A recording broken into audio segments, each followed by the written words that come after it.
Welcome to the Degrees of Maternity podcast, your real dose of truth for the content creator.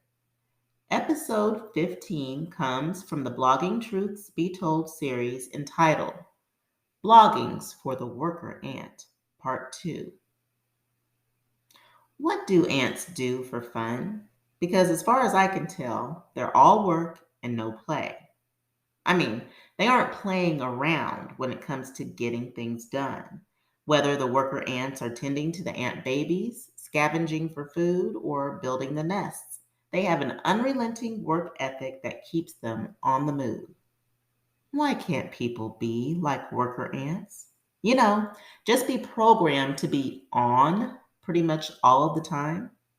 Think about the amount of tasks we could get accomplished if our worker mindsets were framed that way.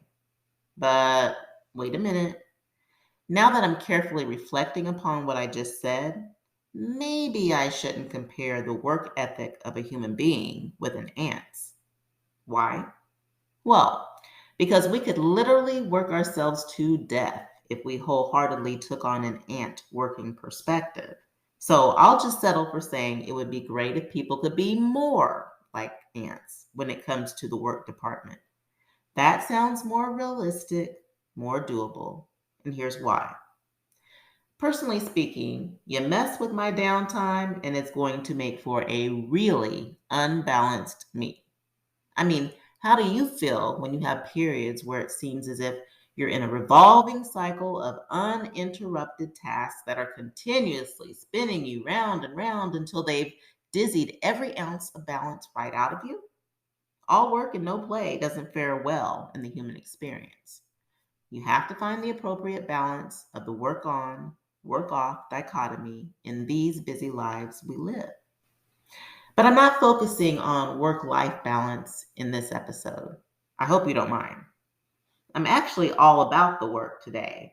And as I promised from last time, I plan on giving you a list of work related functions you're going to assume if you're new to blogging and don't know any better, or know better and refuse to do what you need to in order to see results in the blogosphere. Either way, you've got to face the facts. Blogging ain't easy, and I'm going to paint a realistic word pictograph of what ain't easy in blogging looks like. Blogging progress requires hard work. And I must say that I'm excited to be doing another list in this episode, mainly because I haven't done a lengthy list for a while and I'm just itching to do so. I love, love, love lists. And slightly because I don't think you want to spend 30 minutes, maybe just 5 or so, listening to this episode about all the work you may find yourself doing as a blogger. Therefore, I'd like for you to sit back, relax, and take in what I'm about to say. I want you to fill in the blanks and do your own research on anything in the list that you're not familiar with as a blogger, because there will come a time when you need to know about each of the items on this list and put them into practical use within the blogosphere, according to where you are in your content journey. So without further ado, here I go with the list of blogger to-dos.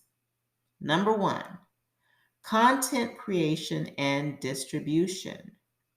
Here's where all the transactional writing process stuff takes place, from the idea for the blog post all the way to the publishing of the blog post. In my opinion, this list of to-dos carries the most weight in the blogging process. All tasks center around the content. If you don't have content, you don't have a blog. And virtually all of the other task categories will become irrelevant. In this work category, you will brainstorm ideas for blog posts, research info to include in blog posts, write blog posts, edit blog posts, and publish blog posts. Number 2, human resources management. The funny thing about human resources management is that you have to have people involved in order for this discipline to even be in existence. So, if you have employees or volunteers assisting you with your blogging process, then this section will most certainly apply. And if not, then you're currently on the solopreneur track and not tending to the following activities. You might in the future, though, so listen up. In this work category, you will have to vet the candidates for your blogging business, perform the oversight on the whole onboarding process, take care of all employee and volunteer relations functions, such as performance appraisals, rewards and recognition, disciplinary actions outside of firing, etc. Train your staff initially per the job description and for new roles and responsibilities that they assume in the future. And perform the oversight of all the transactional and legal work associated with having staff working for your blog business, such as record keeping, audits, payroll and benefits, reporting to employment agencies, etc. Number 3, information technology. Here's where you get to put your nifty computer tech skills to work. And you don't have to be a tech whiz to take on the work challenges that will arise when dealing with online platforms. In this work category, you will choose a website host and domain name registrar if going the self-hosted route. Create a blog theme or choose a pre-made blog theme. Excuse me. Set up blog layout and features, whether self-hosted or not, and provide maintenance and updates.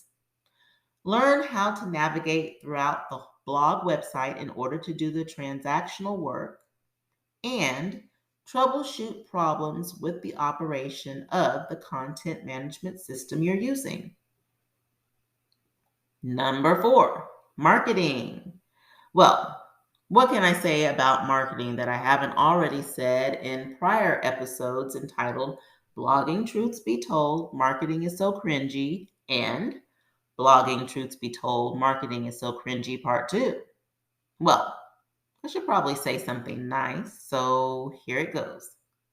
Marketing is an essential function of any successful online venture, so there's no getting around it. How's that for nice? Honestly, it's probably the next most important work category, second only to content creation and distribution. Marketing activities make sure that the content you create gets into the hands of the people who care about it and can benefit from it. Do marketing right, and you'll find yourself on a continuous blogging growth path. In this work category, you will learn and apply content marketing strategies, learn and apply search engine optimization tactics, engage in social networking functions, learn about platform-related and external advertising, along with how, when, and where to use it, establish brand recognition of your content across all the platforms you participate on. Number 5, public relations. One attribute of blogging that you need to be highly aware of is its ability to form a community. This community is built up of fellow bloggers and content creators, as well as all your readers that have a vested interest in you and the content you're publishing on your blog. Not everyone will agree with your vision or encourage you in the direction you take your content creation journey on, but such is life. You have to make sure you wholeheartedly know your why and are true to what your purpose-driven mission is in your blogging. And once you let the real you hang out and consistently reveal that honesty to anyone who has an ear to receive you and your message, then your community will organically formulate over time. And once you have your community, even if it's just 1 or 2 people, make sure you nurture and cultivate it, or it'll wither away over time. In this work category, you will respond to emails, delivering great customer service, respond to comments on your blog and on your social media, delivering great customer service, collaborate with other content creators, participate in guest posts, and engage in in-person or online community events. Number 6, visual artistry. This one seems self-explanatory, don't you think? Well, it's geared toward drawing people into your content by way of what appeals to their eyes. So, anything you can visually create to entice people to transfer their focus, even if it's just for a few minutes or a few seconds, from everyone else's content to yours, is a welcomed opportunity and one to be continuously worked on each and every day. Paying attention to what people gravitate toward is one of those blogging truths be told that you simply can't afford to ignore. People like the visuals, so bring it on, but in an appropriate fashion, of course. No distasteful pictures allowed. In this work category, you will take pictures and edit them to work with your blog posts, hand create or digitally create graphic images or use the images from a graphic design platform. Learn to navigate within a graphic design platform and use its pictures or graphics for your blog posts. And research the best combination of text and photo / graphic layouts to work with search engine optimization or SEO. All right. Whew. I'm just about ready to wrap this episode up. Bet you're glad about that. But thank you if you're planning on listening to this episode to the end, because I really appreciate it. Anyway, I wanted to conclude with this. I'm 100% certain that I've left out some tasks that bloggers do, and if you pinpoint some more, feel free to mentally add them to this list that I've started. Let's face it, bloggers do so much. There's no shortage of tasks to keep them busy from day to day.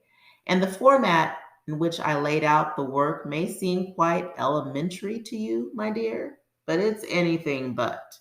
Blogging is complex.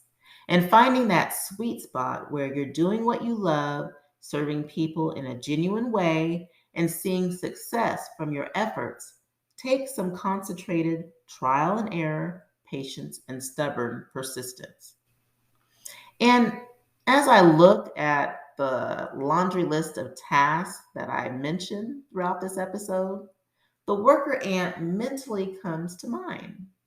It seems like you have to be a worker ant in order to accomplish the daily, weekly, monthly, and yearly blogging list of to-dos that just never quite go away. You'll be seeing those bad boys over and over again in a very cyclical pattern.